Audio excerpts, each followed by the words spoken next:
گاؤں کے 100 سال پرانے جنات کے محل میں خزانہ ڈھونڈنے گئی تو وہاں کے راجا نے قید کر لیا، لیکن جوں ہی میری شکل دیکھی سارا خزانہ قدموں میں ڈال کر سر پر لال گھونگھٹ۔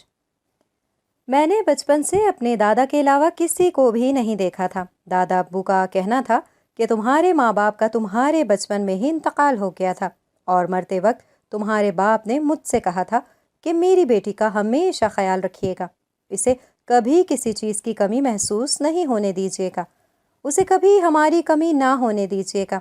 دادا ابو نے ان کے ساتھ وعدہ کر لیا تھا وہ ہمیشہ میرا خیال رکھیں گے، اور انہوں نے اس وعدے کو نبھایا بھی۔ دادا ابو کی زندگی میں میرے علاوہ کوئی بھی رشتہ نہیں تھا، ہم دونوں ہی ایک دوسرے کا سہارا تھے، اور ہم دونوں ہی ایک دوسرے کی خوشی اور جینے کی وجہ تھے۔ دادا ابو کو ہمیشہ سے ہی عملیات اور خزانے تلاش کرنے میں دلچسپی تھی۔ انہوں نے اپنی ساری زندگی اسی سلسلے میں ہی وقف کر دی۔ وہ جب بھی کسی خزانے کی تلاش میں نکلتے تھے تو گھر دادا ابو کا ایک وفادار ملازم رامو میرے ساتھ رہتا تھا۔ وہ بھی میرے دادا کی عمر کا تھا اور دادا ابو کی طرح مجھے چاہتا تھا اور میرا خیال رکھتا تھا۔ دادا ابو کے پاس بہت سے خزانوں کے نقشے موجود تھے، اور وہ اکثر نقشوں کے بارے میں مجھے بتاتے رہتے تھے، اور ان کے پاس ایک نقشہ تھا جو کہ ایک بہت ہی پرانی حویلی کا تھا۔ دادا ابو اس حویلی میں جانا چاہتے تھے اور وہاں جا کے وہاں سے خزانہ حاصل کرنا چاہتے تھے۔ دادا کو یقین تھا کہ اس حویلی میں خزانے دفن ہیں، مگر یہاں پر جانا آسان نہیں تھا۔ یہاں پر میں نے سنا تھا کہ جنات کا پہرا تھا، اس طرف کوئی انسان نہیں جاتا تھا کیونکہ وہاں پر جنات رہتے تھے اور وہاں سے گزرنے والے کو اکثر تنگ کیا کرتے تھے۔ ان جنات کے بارے میں سنا گیا تھا کہ یہ بہت ہی خطرناک تھے اور سالوں سے اس حویلی پر قبضہ کیے ہوئے تھے۔ ان کے بارے میں میرے دادا ابو کا کہنا تھا کہ ان کا مقصد اس حویلی میں چھپے ہوئے خزانے کی حفاظت کرنا ہے۔ جو کوئی اس حویلی کی طرف خزانہ حاصل کرنے کی نیت سے جائے گا تو اسے کسی نہ کسی مصیبت میں مبتلا ہونا پڑے گا۔ ایسا نہیں تھا کہ ہم لوگ غریب تھے یا ہمیں روپے پیسے کی کمی تھی۔ ہماری بھی ایک بہت بڑی حویلی تھی، زمین جائیداد تھی، مگر اس کے باوجود بھی میرے دل میں بھی دادا ابو کی دیکھا دیکھی خزانہ حاصل کرنے کی خواہش پیدا ہو چکی تھی، اور میں چاہتی تھی کہ میں بہت بڑے خزانے کی مالک بنوں۔ بچپن سے ہی دادا ابو کو یہی کام کرتے ہوئے دیکھ رہی تھی، اور میرے دل میں اس چیز کی خواہش پیدا ہونا تو فطری سی بات تھی۔ اور شاداب، وہ جس خزانے کے لیے میں نے سب سے زیادہ پرجوش دیکھا تھا وہ پرانی حویلی تھی، اور دادا کو جس خزانے کے لیے میں نے سب سے زیادہ پرجوش دیکھا تھا وہ پرانی حویلی تھی، جس کے بارے میں سوچتا تھا کہ وہ کہتے تھے کہ وہاں کا خزانہ تو زمانے کہاں جانا ہے، وہاں کبھی کوئی انسان نہیں گیا، اور اگر کوئی چاہتا بھی ہے تو واپس پلٹ کر نہیں آتا، وہ اسی حویلی میں کھو جاتا ہے جو بھی وہاں پر جاتا ہے۔ میں نے دادا ابو سے کہا کہ میں اس حویلی میں جانا چاہتی ہوں، میں وہ خزانہ حاصل کرنا چاہتی ہوں۔ میں نے وہاں جانے کی اجازت چاہی، مگر دادا اب اس کے لیے رضامند نہیں تھے۔ ان کا خیال تھا کہ یہ راستہ میرے لیے بہت کٹھن ہے، میں وہاں پر جا کر کسی مصیبت میں پھنس جاؤں گی، اور دادا ابو نہیں چاہتے تھے کہ میں کسی مصیبت میں پھنس جاؤں۔ میں اسی سوچ میں مبتلا تھی کہ میں اس سے پہلے کہ کیسے جا سکتی ہوں، دادا ابو وہ تو کبھی بھی مجھے اس حویلی میں جانے نہیں دیں گے اور مجھے روکیں گے، اس بات سے منع کریں گے۔ پھر مجھے ایک بہانہ مل گیا، ہمارا کالج ٹرپ کے ساتھ جا رہا تھا۔ جس دن ہمارا ٹرپ جا رہا تھا اس دن میں اپنے دادا ابو کو ٹرپ کا کہہ کر اس پرانی حویلی میں چلی گئی تھی، اور پھر ایک خط دادا ابو کے نام پر چھوڑ کر گئی تھی، جس میں نے انہیں بتایا تھا کہ میں پرانی حویلی میں جا رہی ہوں، میرے مقصد میں کامیابی کے لیے دعا کیجیے اور میرے لیے پریشان ہونے کی ضرورت نہیں ہے، میں انشاءاللہ جلد ہی کامیاب ہو کر لوٹوں گی، اور اگر نہ لوٹ سکی تو آپ میرے پیچھے مت آئیے گا۔ میں جانتی تھی کہ یہ دیکھ کر دادا ابو بہت زیادہ پریشان ہوں گے اور وہ میرے پیچھے آنے کی بھی کوشش کریں گے۔ میں جب اس گاؤں میں پہنچ گئی اور اس حویلی کے بارے میں لوگوں سے پوچھنے لگی تو لوگ مجھے حیران نظروں سے سر سے لے کر پاؤں تک دیکھنے لگے۔ ان کا دیکھنے کا انداز ایسا تھا جیسے میں پاگل ہوں۔ مجھے کہنے لگے کہ آپ اس موت کے گھر تک جانا چاہتی ہو، کیوں آپ کو اپنی زندگی پیاری نہیں ہے؟ لوگ تو دن کے وقت اس طرف کا رخ نہیں کرتے اور آپ رات کے وقت یہاں جانے کی بات کر رہے ہیں، آخر آپ ہیں کون؟ کیا مقصد ہے آپ کا؟ ابھی وہ لوگوں سے بات کر رہی تھی کہ وہاں پر ایک لڑکا آ گیا، وہ اپنا وضع قطع سے شہری معلوم ہو رہا تھا۔ جن بڑے بوڑھوں سے حویلی کا راستہ پوچھ رہی تھی تم سے میرے بارے میں پوچھنے لگا، اور دونوں بزرگ کہنے لگے کہ یہ مسافر ہے مگر سرپھری ہے، موت کی حویلی کا راستہ پوچھ رہی ہے، ایسا محسوس ہو رہا ہے جیسے اسے اپنی زندگی پیاری نہیں ہے۔ وہ نوجوان بھی مجھے حیران نگاہوں سے دیکھنے لگا، مگر میں نے اس کی نگاہوں کا بھی اثر نہیں لیا اور آگے کی جانب چل دی۔ چلتے چلتے مجھے یوں محسوس ہو رہا تھا کہ جیسے اس نوجوان کی نگاہیں مجھے دور تلک دیکھ رہی ہوں۔ جب میں کافی آگے آ گئی اور اندھیرا پھیل چکا تھا اور حویلی بڑی شان سے سامنے براجمان تھی، میں نے اس کے سامنے کھڑے ہو کر جیسے وہاں پر رہنے والی مخلوق کی آنکھوں میں آنکھیں ڈال کر دیکھا اور اس کے سامنے آ کر کھڑی ہو گئی کہ میں آ رہی ہوں تمہارا سامنا کرنے، تمہارا مقابلہ کرنے۔ وہ ایک بہت ہی بڑی حویلی تھی، اسے دیکھ کر کسی محل کا گمان ہوتا تھا، مگر اس کی حالت بہت ہی زیادہ خستہ تھی۔ کتنے زمانے گزر گئے تھے، اس طرف کوئی بھی نہیں گیا تھا، اور حیرت کا جھٹکا تو مجھے تب لگا جب مجھے احساس ہوا کہ یہی تو وہ جگہ تھی جسے میں اب تک خوابوں میں دیکھتی آ رہی تھی۔ مگر کیسے؟ جب میں یہاں پر آئی ہی نہیں تھی تو میں یہ خواب میں کیسے دیکھ سکتی تھی؟ یہ بہت حیرت انگیز بات تھی۔ میں جوں جوں قدم اٹھاتے ہوئے آگے بڑھ رہی تھی، یہ احساس زور پکڑتا جا رہا تھا کہ ساری جگہ تو میں دیکھ چکی ہوں، ابھی سے نہیں بہت پہلے سے، جیسے میں صدیوں یہاں رہتی رہی ہوں۔ میں نے جب اس کا دروازہ کھولا تو ایک زوردار چڑچڑاہٹ کی آواز کے ساتھ وہ کھلتا چلا گیا، جیسے وہاں پر رہنے والے مکینوں کو کسی نئے آنے والے مسافر کے بارے میں اطلاع دے رہا ہو۔ میں اپنا سامان اٹھا کر ایک کمرے کی طرف چلی گئی اور پھر اپنا سامان اس کمرے میں رکھنے کے بعد میں نے اس پورے محل کو گھوم پھر کر دیکھا۔ اس کی حالت بہت ہی زیادہ بری تھی، دیواروں کا سمٹ جگہ جگہ سے اکھڑا ہوا تھا، ہر چیز دھول مٹی سے اٹی ہوئی تھی، ایسے لگتا تھا جیسے برسوں سے کسی نے صفائی نہ کی ہو۔ مگر ایک کمرے میں جا کر میں ٹھٹک کر رک گئی۔ وہ کمرہ بہت ہی زیادہ صاف ستھرا تھا اور بہت ہی اچھی حالت میں تھا، وہ کسی بھی طرح اس حویلی کا حصہ معلوم نہیں ہو رہا تھا۔ اس کے بستر پر چادر پر شکن تک نہیں تھی اور وہاں پر بہت ہی خوبصورت بھینی بھینی سی خوشبو پھیلی ہوئی تھی۔ یہ کمرہ بھی مجھ سے جانا پہچانا لگ رہا تھا، اور یہ خوشبو تو ایسا لگ رہا تھا جیسے کب سے میری سانسوں میں بھری ہو، جیسے ابھی یہاں سے کوئی اٹھ کر گیا ہو۔ میں حیرت زدہ رہ گئی، کیا اس حویلی میں میرے علاوہ کوئی اور بھی تھا؟ میں نے پھر پوری حویلی کو گھوم پھر کر دیکھا، مگر یہاں مجھے کوئی انسان بھی نظر نہیں آیا اور نہ ہی یہاں پر مجھے کسی انسان کے اثرات نظر آئے تھے۔ یہاں تک کہ جہاں پر جو باورچی خانے تھے ان کی حالت بھی بہت ہی بری تھی۔ اگر کوئی انسان یہاں رہ رہا تھا تو وہ باورچی خانے کا استعمال تو کرتا ہوگا۔ مگر پھر جب مجھے اس کمرے کا خیال آیا تو میں نے اپنے خیال کی خود ہی نفی کر دی۔ یہاں پر روشنی کا انتظام نہیں تھا۔ میں گھر سے 3-4 ٹارچ لائٹیں لے کر آئی تھی، اور ایک عجیب بات جو میں نے نوٹ کی تھی، یہاں پر آ کر مجھے ایک عجیب طرح کا سکون ملا تھا۔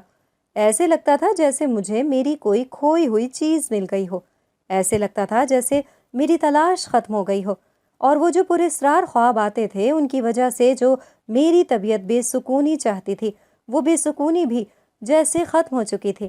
میں یہاں اپنے جس مقصد کے لیے آئی تھی، میں نے وہ مقصد پورا کر کے ہی یہاں سے جانا تھا۔ اس مقصد کی تکمیل کے بغیر میں ایک قدم بھی باہر نہیں نکل سکتی تھی۔ میں اپنے دل میں ایک بار جو ٹھان لیتی تھی وہ میں پورا کر کے رہتی تھی۔ میں یہی سوچ رہی تھی کہ یہاں پر خزانہ کون سی جگہ پر ہو سکتا ہے، اور یقیناً یہاں پر ایسا کوئی تہہ خانہ ہوگا، یا پھر ایسی کوئی پوشیدہ جگہ جہاں پر کسی کی عام نگاہ نہ جاتی ہو۔ میں کسی ایسی جگہ کی تلاش میں تھی، مگر میں بہت لمبا سفر کر کے آ رہی تھی تو میں بہت ہی زیادہ تھکن کا شکار ہو گئی تھی۔ آرام کرنے کے لیے میں اسی کمرے میں آ گئی تھی، اور میرے ذہن میں یہ خیال بھی تھا کہ اگر اس کمرے میں کوئی ہوا تو وہ میرے سامنے آ جائے گا، مجھے معلوم ہو جائے گا کہ اس حویلی میں میرے علاوہ کون آیا ہے۔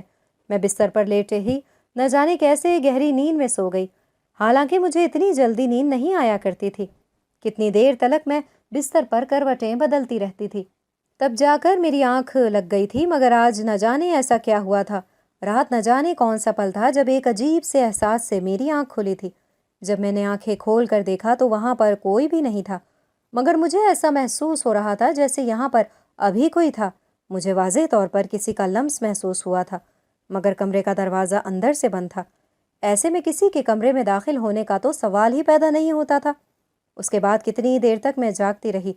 میرا دھیان بار بار دادا ابو کی طرف جا رہا تھا۔ اب تک انہوں نے میرا خط پڑھ لیا ہوگا اور انہیں پتہ چل گیا ہوگا کہ میں اس حویلی میں آ چکی ہوں، اور میں یہ بھی جانتی تھی کہ جب دادا ابو کو میری یہاں موجودگی کے بارے میں علم ہوگا تو وہ پھر وہاں پر آ جائیں گے اور پھر ہم دونوں مل کر یہاں پر خزانہ ڈھونڈیں گے۔ یہی سوچتے سوچتے میں پھر نیند کی وادیوں میں کھو گئی۔ اب کی بار میں نے خود کو ایک چھوٹے سے تہہ خانے میں دیکھا تھا۔ میں نے سامنے دیکھا تو میرے سامنے ایک مرد تھا جو سر پر چادر ڈالے سر جھکائے بیٹھا تھا۔ میں نے اس کا چہرہ دیکھنے کی بہت کوشش کی مگر اس کا چہرہ دیکھ نہیں سکی۔ وہ خاموشی سے سر جھکائے بیٹھا تھا، اور پھر جیسے ہی میں نے اس کا چہرہ دیکھنے کے لیے چادر ہٹائی تو کمرے میں اندھیرا سا چھا گیا اور پھر میری آنکھ کھل گئی۔ وقت دیکھا تو صبح کا سویرا ہر سو پھیلنے کو تھا۔ میں نے ناشتہ کیا۔ میں اپنے کھانے پینے کا سامان اپنے ساتھ لے کر آئی تھی اور یہ سارا سامان خشک چیزوں پر مشتمل تھا۔ میں نہیں جانتی تھی کہ اس گاؤں میں مجھے میری مطلوبہ چیز ملے گی بھی یا نہیں، اس لیے میں اپنا گھر سے بندوبست کر کے آئی تھی تاکہ میں کسی مشکل کا شکار نہ ہو سکوں۔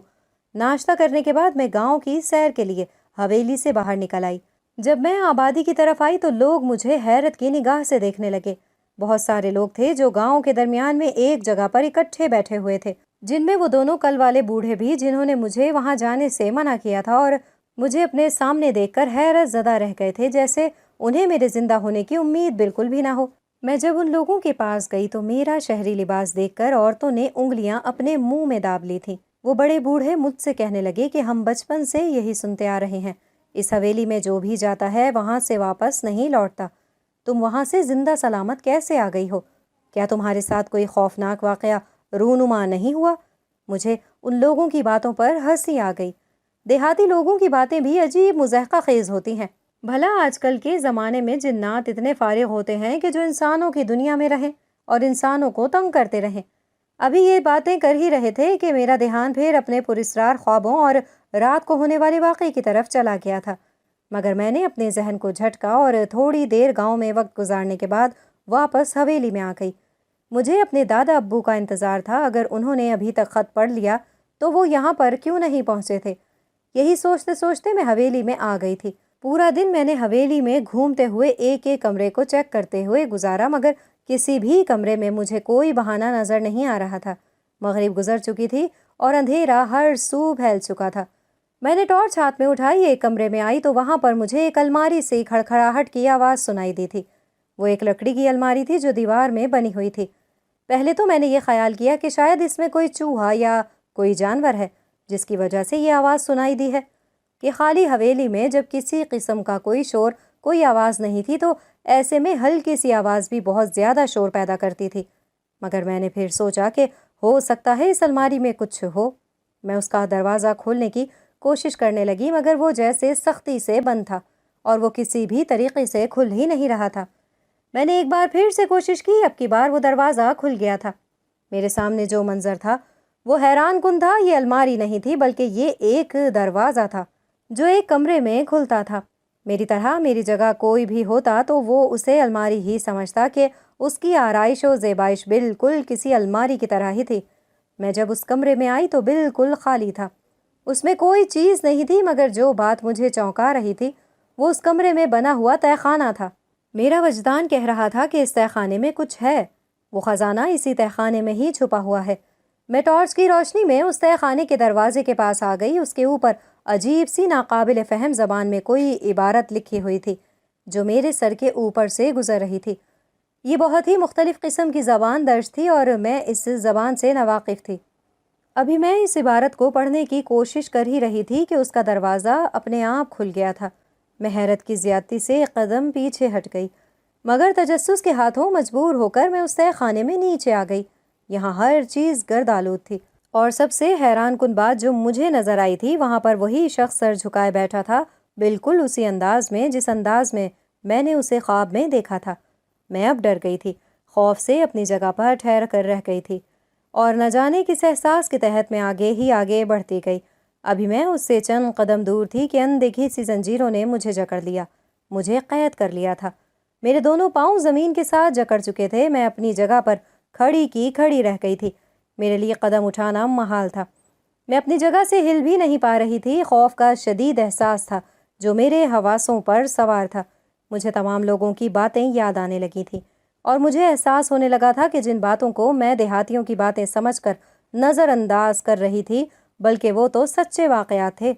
ان کے ساتھ ہوئی آپ بیتیاں تھیں، آنکھوں دیکھے حال تھے جو بیان کر رہے تھے۔ مجھے لگ رہا تھا میں کسی بہت بڑی مصیبت میں پھنس چکی ہوں۔ میں شدت سے یہاں سے نکلنے کی دعا مانگ رہی تھی، اور میں دل ہی دل میں سوچ رہی تھی کہ کاش دادا ابو یہاں پر آ جائیں اور وہ دیکھ لیں کہ میں کتنی بڑی مصیبت میں مبتلا ہو گئی ہوں۔ ابھی میں یہ سب کچھ سوچ رہی تھی جب وہ شخص چلتا ہوا میرے سامنے آ کر رکا۔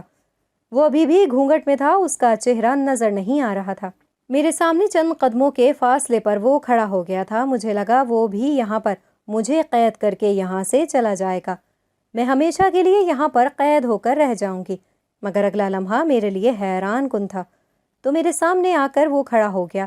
اس نے اپنے سر سے چادر ہٹا دی اور میں اس کا چہرہ دیکھ کر دیکھتی رہ گئی۔ وہ بے تحاشا حسین تھا، اس کی نیلی آنکھیں تھیں، گورا رنگ تھا۔ اس کو دیکھ کر تو کسی دیوتا کا گمان ہوتا تھا۔ مگر سب سے زیادہ حیرت کی بات جو میرے لیے تھی، وہ خود کو قید میں سمجھ رہی تھی، مگر میں اندیکھی زنجیروں سے آزاد ہو چکی تھی۔ وہ مجھے بہت محبت پاش نگاہوں سے دیکھ رہا تھا۔ اس کی نظروں میں میرے لیے پیار ہی پیار تھا، اور یہ سب کچھ مجھے حیران کر رہا تھا۔ اس کے دیکھنے کے انداز سے تو یوں لگ رہا تھا جیسے میں اس کے دل کے بہت قریب تھی، اور وہ مجھے جیسے صدیوں بعد دیکھ رہا ہو۔ پھر اس نے ایک سرخ رنگ کا دوپٹہ میرے سر پر اڑایا اور کہنے لگا، تم بالکل میری رانی جیسی ہو۔ رانی؟ میں نے زیر لب یہ نام دہرایا تھا۔ یہ رانی کون ہے؟ پھر وہ جیسے کسی خواب سے جاگا اور کہنے لگا کہ اور میں تمہیں کچھ دکھانا چاہتا ہوں۔ تمہاری امانت یہاں پر ہے۔ میں بہت برسوں سے تمہارا انتظار کر رہا ہوں۔ میں خواب کے ذریعے تمہیں کتنی بار یہاں پر بلا چکا ہوں، اور کتنے برسوں بعد تم یہاں پر آئی ہو۔ اس کی باتیں مجھے حیران کر رہی تھی۔ اس پرانے کھنڈر جیسے محل میں میری کون سی امانت تھی، اور یہ میرا انتظار کیوں کر رہا تھا؟ میں تو سب کچھ جانتی بھی نہیں تھی، پھر یہ مجھے کیسے جانتا تھا؟ وہ مجھے لے کر تہہ خانے میں بنے ہوئے ایک کمرے میں چلا گیا، اور جب اس نے اس کمرے کا دروازہ کھولا تو وہاں پر موجود خزانے کی چمک سے میری آنکھیں چندیا گئی تھی۔ وہ بہت بڑا کمرہ تھا اور پورا خزانے سے بھرا ہوا تھا۔ سونا، چاندی، ہیرے، جواہرات، بہت سے قیمتی اشیاء وہاں پر موجود تھیں۔ میں ان سب چیزوں کو حیرت کی نگاہ سے دیکھ رہی تھی۔ وہ مجھے کہنے لگا کہ یہ سب کچھ تمہارا ہے۔ میں نے اسے حیرت کی نگاہ سے دیکھا۔ مگر ایسا کیسے ہو سکتا ہے؟ میں خزانے کی مالک کیسے بن سکتی ہوں؟ وہ کہنے لگا، کیوں تمہیں یقین نہیں آ رہا؟ میں نے تائید میں سر ہلایا۔ واقعی مجھے یقین نہیں آ رہا تھا کہ اتنی آسانی سے یہ سارا خزانہ میرے حوالے کیسے کوئی کر سکتا ہے۔ مجھے اس شخص کا خیال آیا، یہ آخر تھا کون، اور میرا انتظار کیوں کر رہا تھا؟ اسے کیسے پتا تھا کہ میں یہاں پر آؤں گی؟ جب میں نے اس سے یہ پوچھا تو وہ ہنسنے لگا اور کہنے لگا کہ تم نے تو ایک ساتھ اتنے سوالوں کے مجھ پر بوچھاڑ کر دی ہے۔ چلو آؤ، میں تمہیں اپنے بارے میں سب کچھ بتاتا ہوں۔ وہ مجھے لے کر اسی کمرے میں آ گیا جہاں پر میں رات کو سوئی ہوئی تھی، اور جو اس حویلی میں سب سے منفرد اور سب سے صاف ستھرا کمرہ تھا۔ میں نے اس سے پوچھا، یہ کمرہ اس کے استعمال میں ہے؟ وہ کہنے لگا، ہاں۔ مجھے اس بات پر حیرت ہوئی تھی، مگر یہاں کے لوگ تو کہتے ہیں کہ یہاں پر کوئی بھی نہیں رہتا، یہ حویلی خالی ہے، اور آپ کہہ رہے ہیں آپ نہ جانے کب سے یہاں رہ رہے ہیں۔ تو جب اپنی ضروریات کے لیے حویلی سے باہر نکلتے ہیں تو لوگوں کی آپ پر نظر نہیں پڑتی کیا؟ اب کی بار وہ میری باتوں پر پراسرار انداز میں مسکرا دیا تھا۔ مجھے اس کی مسکراہٹ الجھن میں مبتلا کر رہی تھی۔ میں نے کہا، میں تمہیں اپنے بارے میں سب کچھ بتاتا ہوں۔ اب میں ہمتن گوش ہو کر اس کی بات سن رہی تھی جب اس نے مجھ پر یہ انکشاف کیا کہ وہ قبیلہ جنات کا سردار ہے، اور یہ حویلی پہلے ایک بہت بڑا محل تھی، اور یہاں پر جنات آباد تھے۔ میں یہ بات سن کر بہت ہی زیادہ پریشان ہو چکی تھی۔ اس کی حقیقت جاننے کے بعد مجھے اس سے ڈر لگ رہا تھا کہ کہیں وہ مجھے کوئی نقصان نہ پہنچا دے۔ آخر کو میں ان کی حدود میں داخل ہو چکی تھی۔ میں نے فیصلہ کیا کہ مجھے فوراً یہاں سے بھاگ جانا چاہیے، ایسا نہ ہو کہ کسی بہت بڑی مصیبت میں مبتلا ہو جاؤں، اس حویلی میں کہیں پھنس کر نہ رہ جاؤں اور پھر کبھی باہر نہ نکل سکوں۔ اسے بھی جیسے میرے ارادوں کی خبر ہو چکی تھی۔ تمہیں مجھ سے ڈرنے کی یا کہیں بھی بھاگنے کی کوئی ضرورت نہیں ہے، میں تمہیں کوئی نقصان نہیں پہنچاؤں گا۔ اس کے لہجے میں سچائی بول رہی تھی۔ پھر وہ مجھے کہنے لگا کہ مجھے اپنی تمام حقیقت بتانے کا موقع دو تو میں تمہیں سب کچھ بتاؤں، تمہارے ہر سوال کا ہر جواب دوں۔ اب تو میرے ذہن و دل میں بہت ہی زیادہ تجسس جاگ اٹھا تھا۔ میں یہ جاننے کے لیے بے قرار تھی کہ یہ حویلی جو پہلے ایک بہت بڑا شاندار محل تھی، یہ ویران کھنڈرات میں کیسے بدل گئی، اور جو لوگ یہاں پر آتے تھے وہ واپس نہیں جاتے تھے۔ تو میرے ساتھ یہ جن اتنی مہربانی کیوں کر رہا تھا؟ مجھے کسی بھی قسم کا کوئی نقصان پہنچانے کی کوشش نہیں کی، حالانکہ میں بھی یہاں پر خزانہ چرانے کی نیت سے ہی آئی تھی۔ وہ کہنے لگا کہ یہ محل پہلے خوشیوں کا گہوارہ ہوتا تھا، یہاں پر خوشیاں رقص کرتی تھیں، ہم جنات یہاں پر انسانوں کے ساتھ رہتے تھے، انسانوں کی مدد کیا کرتے تھے، ان کی خوشی اور غمی میں شامل ہوا کرتے تھے، مشکل میں ان کے ساتھ کھڑے ہوتے تھے۔ نہ ہمیں انسانوں سے شکایت تھی اور نہ ہی انسانوں کو ہم جنات سے۔ ہمارے آباء و اجداد کا ہمیشہ سے یہ اصول رہا ہے کہ وہ انسانوں کی دنیا میں پوشیدہ رہتے ہیں، انسانوں کی مدد بھی کرتے ہیں، تو پوشیدہ رہ کر وہ اپنا آپ انسانوں پر ظاہر نہیں کرتے تھے۔ مگر میرے دادا ابو کی سوچ دوسرے جنات سے الگ تھی، انہیں بھی ان کے آباء و اجداد نے انسانوں کی دنیا میں رہنے سے روکا تھا، مگر انہوں نے کسی کی بھی نہیں سنی۔ اصل میں انہیں ایک لڑکی سے عشق ہو گیا تھا، اس لڑکی کے ساتھ شادی کرنے کی تو قبیلے سے اجازت نہیں ملی، مگر انہوں نے اپنا قیام یہیں پر رکھ لیا۔ اور دادا ابو کے بعد میرے ابو کا بھی یہی وتیرہ تھا، انہوں نے سارا بچپن، ساری زندگی انسانوں کے ساتھ گزاری تھی، ان کے یہاں سے جانے کا دل نہیں کرتا تھا۔ یوں ہم سب اس محل میں رہ رہے تھے، سب کچھ ٹھیک جا رہا تھا، مگر ایک دن ایک بدفطرت عامل اس گاؤں میں کہیں سے آن ٹپکا۔ وہ بہت ہی بڑا جادوگر تھا، کتنا ہی طاقتور جن دیو اس کی قید میں تھے۔ اس نے بہت ہی وظیفے اور چلے کیے ہوئے تھے اور بہت سے موقعات بھی قابو میں کیے ہوئے تھے، اس کا مقابلہ کرنا کوئی آسان بات نہیں تھی۔ جب اس گاؤں میں آیا تو اسے ہم لوگوں کے بارے میں خبر ہو گئی۔ میں اس وقت اپنی دنیا میں گیا ہوا تھا، میری بیوی اور باقی خاندان یہیں پر تھا۔ وہ ایک شیطان تھا، اس کے شیطانی دماغ میں پھر ایک خیال آیا، اس نے ہماری حویلی پر چاروں طرف سے عمل کر کے بندش لگا دی۔ اب وہاں سے نہ کوئی جن نکل سکتا تھا، نہ ہی وہاں پر کوئی جن آ سکتا تھا۔ اس کا ارادہ میرے پورے خاندان کو اپنے قابو میں کرنے کا تھا۔ اس مقصد کے حصول کے لیے وہ چلہ کاٹنے لگا تھا۔ جب تک مجھے اس بارے میں خبر ملی تو تب تک بہت زیادہ دیر ہو چکی تھی۔ اب ہم میں سے کوئی بھی کچھ نہیں کر سکتا تھا سوائے اس عامل کی منتیں کرنے کے، مگر وہ اتنا پتھر دل تھا، اس پر کسی بات کا، کسی چیز کا اثر ہی نہیں ہو رہا تھا۔ اور پھر اس نے ایک بہت ہی خطرناک عمل کرنا شروع کر دیا۔ اس عمل کے نتیجے میں میرا پورا خاندان اس کے قبضے میں چلا جاتا، مگر یہاں پر اسے ایک غلطی ہو گئی تھی، اس کا عمل الٹا پڑ گیا تھا اور میرا پورا خاندان اس کی قید میں جانے کے بجائے اس حویلی میں ہی جل کر بھسم ہو گیا تھا، اور وہ عامل خود بھی اس عمل کی وجہ سے موت کے منہ میں چلا گیا تھا۔ عمل الٹا پڑنے کی وجہ سے اس حویلی میں آگ لگ گئی تھی، اور چونکہ کوئی بھی جن یہاں سے باہر نہیں نکل سکتا تھا، اسی لیے سب اس آگ میں جل کر مر گئے تھے۔ میرا پورا خاندان ختم ہو گیا تھا، اور پھر وہ سحر اور وہ حصار بھی ٹوٹ گیا تھا۔ تب میں بہت ہی زیادہ رویا تھا اور اپنے خاندان والوں کو میں نے بہت زیادہ یاد کیا تھا۔ مجھے اپنی بیوی سے بہت ہی زیادہ محبت تھی، اور اس عامل کی وجہ سے میری محبت مجھ سے بچھڑ گئی تھی۔ پھر میں اپنی دنیا میں واپس چلا گیا تھا اور اپنی نئے سرے سے زندگی شروع کی تھی۔ کئی 100 سال گزر گئے، مگر میں اپنی پہلی بیوی کو بھول نہیں پایا۔ پھر ایک دن مجھے پتا چلا کہ ایک آدم زادی اسی روپ میں اور اسی ساتھ میں پیدا ہوئی ہے جس میں میری بیوی پیدا ہوئی تھی۔ تم ہو بہو اس کی ہم شکل ہو، اور ہمارے اس محل میں جتنا بھی خزانہ تھا وہ میں نے عام نگاہ سے پوشیدہ رکھا ہوا تھا، اور اس کی رکھوالی کے لیے ایک خادم یہاں پر مخصوص کر رکھا تھا۔ جو لوگ بھی یہاں پر خزانہ چرانے کی نیت سے آئے، یہاں پر کوئی بھی چوری کی نیت سے یا غلط ارادے لے کر آتا تھا تو وہ خادم اسے یہاں سے بھگا دیتا تھا۔ پھر رفتہ رفتہ یہ حویلی پر اسرار مشہور ہو گئی، اور لوگوں نے اس طرف آنا ہی چھوڑ دیا۔ جب مجھے تمہارے بارے میں پتہ چلا تو میں نے یہ فیصلہ کیا کہ وہ تمام خزانہ میں تمہارے حوالے کروں گا۔ میں ہی تمہیں خواب کے ذریعے خزانے کے بارے میں بتاتا تھا۔ یہ جو زیورات دیکھے تھے یہ میری بیوی کے تھے، جو اکثر وہ پہنتی تھی۔ میں چاہتا تھا کہ تمہاری ملکیت میں ہو، اور ایک اور بات، تم نے اس خزانے کو لوگوں کی فلاح و بہبود کے لیے استعمال کرنا ہے، لوگوں کی مدد کرنا ہے، کسی بھی غلط مقصد کے لیے اس خزانے کا استعمال نہیں کرنا، ورنہ تم نقصان اٹھاؤ گی۔ میرے لیے یہ تمام کہانی کسی الف لیلا داستان کے برابر تھی۔ اس کا شکریہ ادا کیا۔ میں نے اس سے پوچھا کہ یہ تمام خزانہ یہاں سے کیسے لے کر جا سکتی ہوں؟ گاؤں کے لوگوں نے دیکھا تو وہ مجھ سے 100 سوال کریں گے اور ہو سکتا ہے کہ وہ میرے دشمن بھی بن جائیں، مجھ سے یہ خزانہ چھیننے کی کوشش کریں۔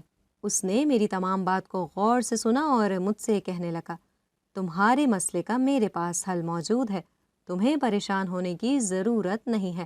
تمام خزانہ یہاں سے لے کر جاؤ گی اور ہمیشہ اسے اپنے پاس رکھو گی، اور تمہارے علاوہ کسی کو اس کے بارے میں کبھی بھی خبر نہیں ہو سکے گی۔ میں نے اس سے پوچھا کہ ایسا کیسے ممکن ہے؟ اس نے مجھے ایک چھوٹی سی سرخ رنگ کی پوٹلی دی اور کہنے لگا کہ اسے اپنے ساتھ لے جاؤ، وہ سارا خزانہ اس میں آ جائے گا اور کسی کو کانوں کان خبر بھی نہیں ہوگی۔ پھر ہم نے وہ تمام خزانہ اس کے اندر ڈال دیا، اور اٹھانے میں بھی وہ پوٹلی بالکل ہلکی سی تھی، اس کا کوئی وزن ہی نہیں تھا۔ میں پھر اس کا شکریہ ادا کر کے گاؤں سے اپنے گھر واپس آنے لگی تو وہ لوگ مجھے حیرت کی نگاہ سے دیکھ رہے تھے کہ میں کیسے وہاں سے نکل کر آ گئی ہوں۔ وہ مجھ سے بار بار پوچھ رہے تھے کہ میرے ساتھ کوئی پراسرار واقعہ پیش نہیں آیا، کیونکہ لوگ تو اس کے قریب سے گزرنے سے بھی ڈرتے تھے۔ رات کو جو اس کے پاس سے گزرتا تھا اس سے خوفناک آوازیں سنائی دیتی تھیں، اور میں وہاں سے زندہ سلامت واپس لوٹ آئی تھی۔ جب میں گھر میں آئی تو دادا ابو کو دیکھا، وہ بہت زیادہ پریشان تھے، صحن میں بیٹھے ہوئے تھے، ان کے ہاتھ میں میرا لکھا ہوا خط تھا۔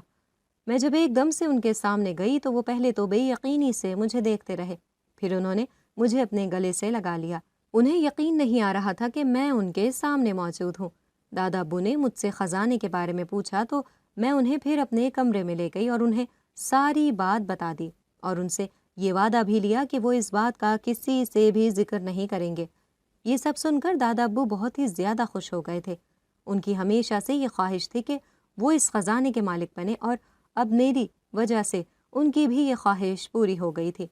ہم نے پیسوں سے بہت سے ضرورت مندوں کی امداد کی تھی، کتنی لڑکیوں کی میں نے شادی کروائی تھی، لوگوں کے گھروں میں مستقل راشن پہنچانے کا بندوبست کیا۔ غرض یہ کہ میں نے ہر وہ کام کیا جس سے دوسرے انسان کو فائدہ پہنچ سکتا تھا۔ مگر پچھلے کچھ دنوں سے مجھے ایک عجیب سا احساس ہو رہا تھا۔ ہر وقت کسی کے دیکھے جانے کا احساس ہوتا تھا، کسی کی نظروں کی تپش مجھے اپنے چہرے پر محسوس ہوتی تھی، اور میں نیند میں گھبرا کر اٹھ جایا کرتی تھی۔ میرے لیے یہ بات بہت ہی زیادہ پریشان کن تھی، سمجھ نہیں آتی تھی کہ یہ کیا ہو رہا ہے۔ سارے کام الٹے ہونے لگے تھے، اور اس دن تو جیسے مجھ پر قیامت ہی ٹوٹ پڑی تھی۔ میری وہ خزانے کی پوٹلی نہ جانے کہاں کھو گئی تھی۔ میں نے ہر جگہ ڈھونڈا، سب لوگوں سے پوچھا، دادا ابو بھی یہ سن کر بہت زیادہ پریشان ہو گئے تھے، مگر وہ پوٹلی کہیں بھی نہیں مل رہی تھی، نہ اس کا پتہ لگ رہا تھا۔ سمجھ نہیں آ رہا تھا کیا کروں، کس سے مشورہ مانگوں۔ پھر میں نے 2-4 دن انتظار کر کے دیکھ لیا، ہو سکتا ہے کہ مجھے وہ کہیں سے مل جائے، گھر میں ہی ہوگی، شاید میں کہیں رکھ کر بھول گئی ہوں۔ مگر اس نے تو جیسے نہ ملنے کی قسم کھا لی تھی۔ میں اس بارے میں ملازمین پر بھی شک نہیں کر سکتی تھی، کیونکہ اس کی اصلیت وہ کسی کو بھی نہیں معلوم تھی، اور اگر انہیں اس کی اصلیت معلوم ہوتی تو وہ بھی چوری جیسا قبیح فعل سر انجام نہیں دے سکتے تھے۔ تو وہ کہاں جا سکتی تھی، اس کے بارے میں صرف میں اور دادا ہی جانتے تھے، یا ہو سکتا ہے کہ کوئی دوسری مخلوق اس کے بارے میں جانتی ہو۔ یہ معاملہ عین ممکن تھا، ایسا ہو بھی سکتا تھا، ہو سکتا ہے کہ کسی اور مخلوق نے اس کو غائب کر دیا ہو۔ سوال یہ تھا کہ اس سے کسی اور کو کیا فائدہ حاصل ہو سکتا تھا، کہ پوٹلی تو صرف میرا حکم مانتی تھی، اس سے صرف میں ہی فائدہ اٹھا سکتی تھی، میں ہی اس سے زیورات نکال سکتی تھی، کیونکہ اس جنزادے نے اس پوٹلی کو مجھ سے منسوب کر دیا تھا، اور ایک طرح سے وہ میری ہدایت پر عمل کرتی تھی۔ اگر میرے علاوہ اور کوئی اسے ہدایت دیتا یا اسے کھولنے کی کوشش کرتا تو وہ اس کا حکم نہیں مانتی تھی، اور اگر وہ غلط نیت سے اس کو کھولنے کی کوشش کرتا تو کھولنے والے کو نقصان ہو سکتا تھا۔ مجھے مسئلہ اس بات سے نہیں تھا کہ وہ کسی نے چرا لی تھی، مجھ سے دولت چھن گئی تھی، مجھے مسئلہ یہ تھا کہ کہیں کوئی اسے غلط نیت سے استعمال نہ کر لے اور اپنا نقصان کروا بیٹھے۔ میں نہیں چاہتی تھی میری وجہ سے کسی کو کوئی نقصان ہو، اور مجھے اسی بات کی زیادہ پریشانی تھی۔ میں اسی شش و پنج میں مبتلا تھی کہ مجھے دادا ابو نے مشورہ دیا کہ مجھے دوبارہ سے اسی حویلی میں جانا چاہیے، ہو سکتا ہے کہ میرا مسئلے کا حل وہاں پر موجود ہو، اور وہاں سے مجھے میرے سوالوں کے جوابات مل جائیں۔ میں نے پھر فیصلہ کیا کہ میں اس حویلی میں ضرور جاؤں گی، اور اب کی بار اکیلی ہی جاؤں گی۔ دادا ابو نے مجھے روکنے کی بہت کوشش کی، اب کی بار مجھے اکیلا نہیں جانے دیں گے، مگر جب میں نے زیادہ اصرار کیا تو انہیں پھر خاموش ہونا پڑا، اور میں مغرب کے وقت ہی وہاں پر جانے کے لیے تیار ہو چکی تھی۔ جب میں وہاں پر پہنچی تو رات کا اندھیرا ہر سو پھیل چکا تھا، اور پوری حویلی اندھیرے میں ڈوبی ہوئی تھی۔ آج نہ جانے کیوں مجھے وہ حویلی وحشت زدہ اور پرائی پرائی سی لگ رہی تھی۔ جب میں پچھلی دفعہ اس حویلی میں آئی تھی تو مجھے یہاں آ کر ایک عجیب سا سکون محسوس ہوا تھا۔ ایسا لگ رہا تھا کہ جیسے مجھے کوئی کھوئی ہوئی چیز واپس مل گئی ہے، اور اب کی بار ایسا احساس ہو رہا تھا جیسے میں کسی مصیبت میں مبتلا ہونے والی ہوں۔ بار بار میری چھٹی حس مجھے یہاں سے دور جانے کو کہتی تھی، اور میں نے اپنے تمام خیالات کو زور سے اپنے ذہن سے جھٹکا اور خود کو اس بات پر یقین دلایا کہ میرے ساتھ کچھ بھی غلط نہیں ہوگا۔ اس حویلی کا جو مکین ہے وہ میرا خیر خواہ ہے، وہ بھلا مجھے کیوں نقصان پہنچائے گا؟ میں آج بھی روشنی کا بندوبست اپنے ساتھ کر کے آئی تھی، اور پھر میں سیدھی اسی کمرے میں آ گئی تھی جہاں پر میں پچھلی بار رکی تھی، جہاں پر وہ رہتا تھا۔ مگر اب جب میں اس کمرے میں آئی تو حیرت زدہ رہ گئی۔ اس کا تو سارا ماحول ہی بدلا ہوا تھا۔ وہاں پر جس کی خوشبو نے میرا استقبال کیا تھا، اب اس خوشبو کا وہاں پر نام و نشان بھی نہیں تھا، اور اس کے علاوہ کمرے کی حالت بھی ابتر تھی، وہ بھی دھول اور مٹی سے اٹا ہوا تھا۔ ایک پل کو تو میرا دل یہ سوچ کر ڈوب گیا کہ کہیں ایسا تو نہیں کہ یہاں سے چلا گیا ہو، مگر پھر میں نے سوچا کہ وہ اتنے سال یہاں پر رہا تھا، وہ اچانک سے یہاں سے کیسے جا سکتا ہے؟ اور اس نے مجھے کہا تھا کہ تم جب بھی مجھ سے کوئی بات کرنی ہو، کسی بھی چیز کی ضرورت ہو، تم ہمیشہ اس کمرے میں، اس حویلی میں آ جانا اور مجھے 3 بار میرے نام سے پکارنا تو میں آ جاؤں گا۔ پھر میں نے اس کی دی ہوئی ہدایات پر عمل کیا تھا، اور میں نے ایسے ہی کیا۔ میں نے 3 کے بجائے کتنی ہی بار اس کو پکارا تھا، مگر وہ نہ جانے کہاں غائب ہو چکا تھا۔ وہ میرے سامنے نہیں آ رہا تھا، تو میں بہت ہی زیادہ پریشان ہو چکی تھی۔ پہلے تو میں نے ارادہ کیا کہ میں یہاں سے چلی جاؤں، مگر پھر میں نے وہاں پر رہنے کا فیصلہ کیا۔ میں نے سوچا ہو سکتا ہے وہ کسی ضروری کام سے اس وقت یہاں سے گیا ہو اور جلد ہی واپس آ جائے۔ میں نے رات اسی کمرے میں گزارنے کا فیصلہ کیا۔ پریشانی کی وجہ سے نیند میری آنکھوں سے کوسوں دور تھی۔ مجھے نیند نہیں آ رہی تھی، میں کیا کرتی؟ ایک عجیب گھٹن اور وحشت زدہ سا احساس تھا جو مجھے جکڑے جا رہا تھا، اور پھر اسی بارے میں سوچتے سوچتے نہ جانے کب میں نیند کی وادیوں میں کھو گئی۔ رات نہ جانے کون سا پہر تھا جب ایک عجیب سے احساس سے میری آنکھ کھل گئی تھی۔ ایک گھٹن زدہ سا احساس تھا جو مجھے اپنے حصار میں لیے ہوئے تھا۔ میں ایک دم سے اپنی جگہ پر اٹھ کر بیٹھ گئی۔ مجھے سانس لینے میں بہت زیادہ گھٹن محسوس ہو رہی تھی۔ ایسا لگ رہا تھا جیسے کمرے میں آکسیجن ختم ہو گئی ہو۔ میں ایک دم سے اپنی جگہ پر اٹھ کر بیٹھ گئی تھی۔ میں نے کمرے کی کھڑکی کھولی تاکہ تازہ ہوا کمرے میں داخل ہو سکے، مگر جب میں نے کھڑکی کھولی تو میرے منہ سے چیخ نکلتے نکلتے رہ گئی۔ کمرے سے باہر ایک خوفناک صورت مخلوق کھڑی تھی جو بہت ہی زیادہ ڈراؤنی تھی۔ میں نے جب ایک دم سے کھڑکی بند کی تو اس مخلوق نے بھی پلٹ کر مجھے دیکھا۔ اس کی آنکھوں میں ایک عجیب سی وحشت ناچ رہی تھی۔ یہ میری زندگی کا پہلا تجربہ تھا جب میں کسی ایسی مکروہ صورت مخلوق کو دیکھ رہی تھی، اور اس مخلوق کی نظر پڑی جیسے مجھے وہ جھپٹ لے گی۔ میں نے جلدی سے کھڑکی بند کر دی تھی اور وہ زوردار آواز کے ساتھ کھڑکی کو بجانے لگی اور اس کو کھولنے کی کوشش کرنے لگی۔ مجھے بہت ہی زیادہ خوف محسوس ہو رہا تھا۔ میں نے یہ فیصلہ کیا کہ مجھے یہاں سے نکل جانا چاہیے۔ ابھی میں سوچ ہی رہی تھی کہ وہ مخلوق کھڑکی توڑ کر کمرے میں داخل ہونے لگی، اور میں کمرے کا دروازہ کھول کر باہر کی جانب بھاگی۔ جوں میں آگے بھاگ رہی تھی وہ مخلوق میرے پیچھے پیچھے بھاگ رہی تھی۔ اس کے منہ سے بہت ہی خوفناک آوازیں نکل رہی تھیں جو اس ماحول کو اور بھی زیادہ دہشت ناک بنا رہی تھی۔ میں بڑی شدت سے اس جن ذات کو پکارنے لگی تاکہ وہ مجھے اس مصیبت سے نجات دلا سکے۔ میں آگے آگے بھاگ رہی تھی اور وہ مخلوق بڑی تیزی کے ساتھ میری جانب لپک رہی تھی۔ پھر وہ مخلوق میرے سر تک پہنچ چکی تھی کہ اچانک مجھے زوردار ٹھوکر لگی اور میں نیچے گر گئی۔ وہ مخلوق بھی میرے ساتھ ہی نیچے گر گئی تھی۔ میرے ہاتھ میں ایک دم نہ جانے کہاں سے ٹوٹی ہوئی لکڑی آ گئی تھی۔ میں نے وہ کھینچ کر اس کے سر پر ماری۔ وہ چیختے ہوئے تھوڑا دور جا کر ہٹی۔ مجھے وہاں سے بھاگ نکلنے کا موقع مل گیا اور میں جلدی سے گاڑی لے کر وہاں سے آگے آ گئی۔ مگر جب میں راستے میں تھی تو میں نے دیکھا کہ وہ مخلوق میری گاڑی کے ساتھ تیزی سے بھاگ رہی تھی۔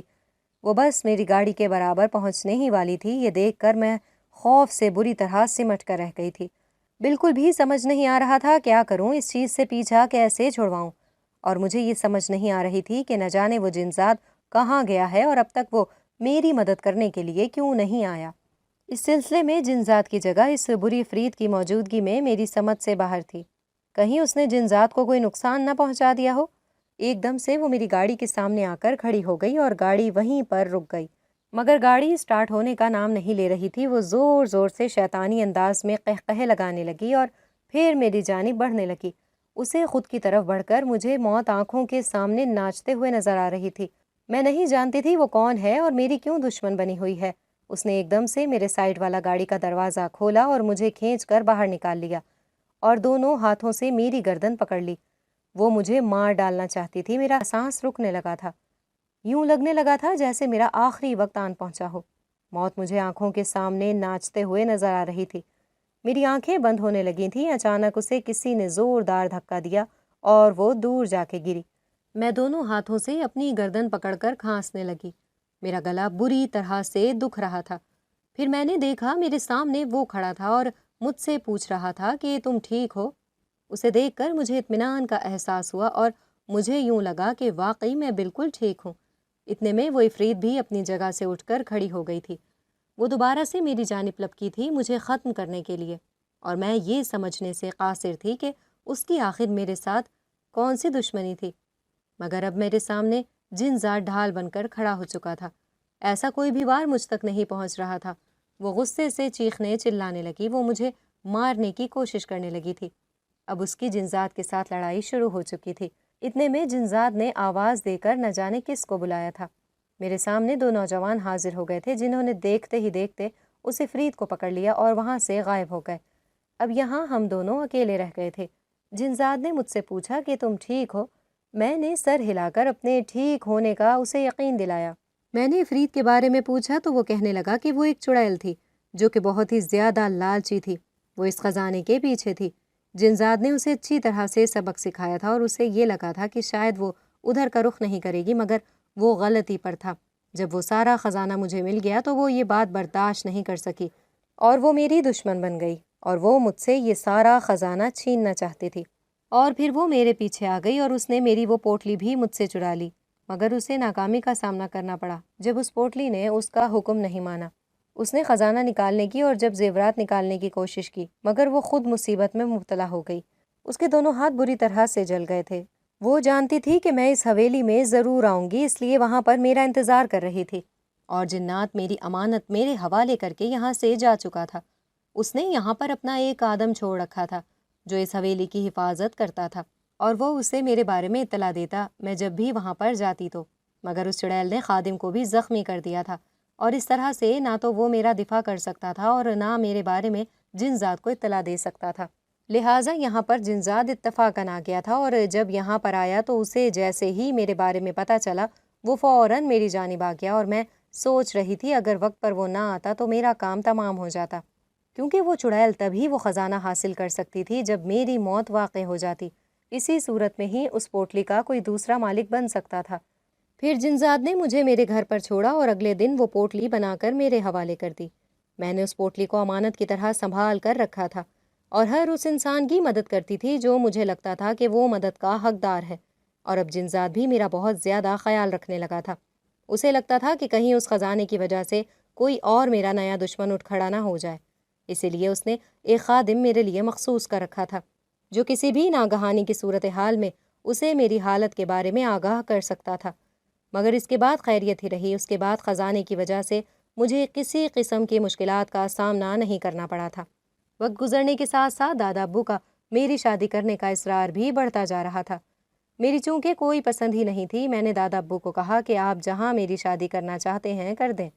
میرے اس فیصلے سے دادا ابو کو بہت زیادہ خوشی ہوئی تھی۔ انہوں نے اپنے ایک دوست کے بیٹے کے ساتھ میری شادی طے کر دی تھی۔ شادی کے بعد مجھے پتہ چلا تھا کہ میرا شوہر ایک روحانی عامل تھا۔ وہ لوگوں کا روحانی علاج بھی کرتا تھا، اور اس کے ساتھ ساتھ وہ ایک ڈاکٹر بھی تھا۔ پہلے ہی دن اسے میرے بن بتائے میرے خزانے کے بارے میں پتہ چل گیا تھا، اور اس نے مجھے کہا تھا کہ تم نے ایک مصیبت اپنے سر مول لے لی ہے۔ اس خزانے کی وجہ سے کتنے ہی تمہارے دشمن بن جائیں گے، تم اتنے لوگوں کا مقابلہ نہیں کر سکو گی۔ بہتر یہی ہے کہ اس کو واپس کر دو، اور مجھے بھی یہی بہتر لگا تھا۔ جس دن میں نے وہ تمام خزانہ جنزاد کو واپس کیا تھا، اس دن میں سکون کی نیند سوئی تھی۔ میرے شوہر نے کہا کہ تم دین میں کامیابی حاصل کرو، اپنے رب کے ساتھ تعلقات مضبوط بناؤ، اس سے بڑھ کر تمہارے لیے کوئی خزانہ نہیں ہے۔